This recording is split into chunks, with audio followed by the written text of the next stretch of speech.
तुम तो यहाँ से चले गए, फिर कि देवर जी रात आए, रात में आए थे। अच्छा कन्हैया क्या करबे? बड़े अच्छे हैं सामले। कन्हैया बोले हमारे संधू बनो रहो, यूं चलो।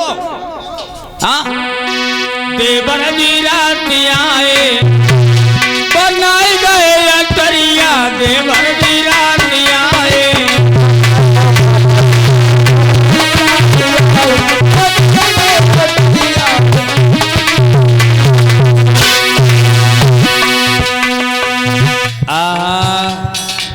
सुदामा की गरीबी को दूर किया है।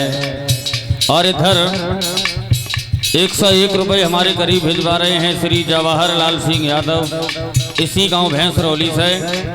ये संजय यादव गणेशपुर मैनपुरी से आए हैं। 500 रुपये ठाकुर जी के चरणों में दान कर रहे हैं। 101 रुपये हमें दे रहे हैं, 20-20 रुपये हमारे साथियों को दे रहे हैं। और ये 200 रुपये संतोष यादव बिल्डिंग मटेरियल भैंसरौली से आला। तुम उठन ना दियो, ठीक है? अब बैठे ही रहे होगा, नाटक प्रोग्राम चालू हो ही जाओ।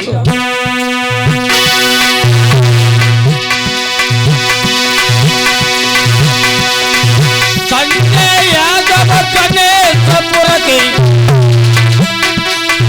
100 नोट रहे भी,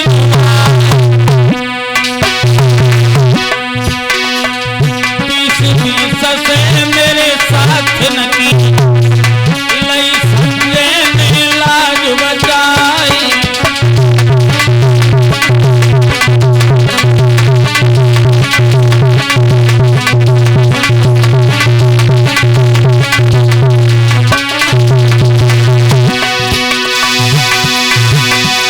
बलवीर सिंह भैंसरौली के 50 नोट करे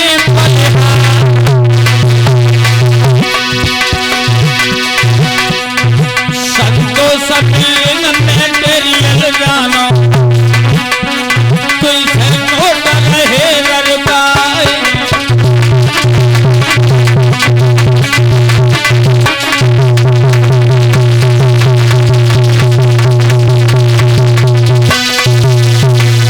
इस तरह से सुदामा की गरीबी को प्रभु ने दूर किया।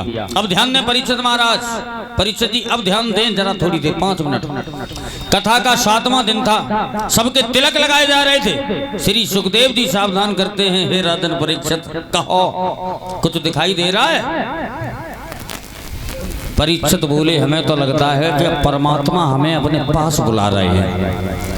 बोले कोई शंका तो नहीं? बोले शंका हमें कोई नहीं है। अब कोई शंका नहीं, प्रभु हमें बुला रहे हैं।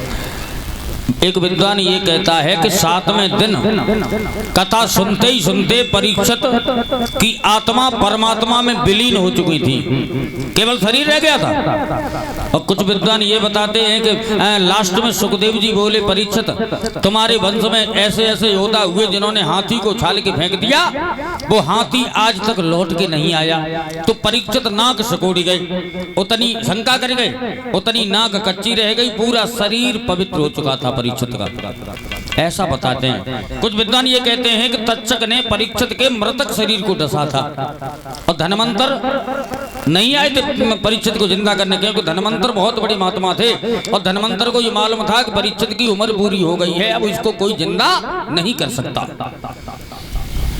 तक्षक एक पुष्प बन गया है। परीक्षित शंका कर गए, नाक कच्ची रह गई, उठ करके परीक्षित गंगा की तरफ चले हैं तो तक्षक एक पुष्प बन गया।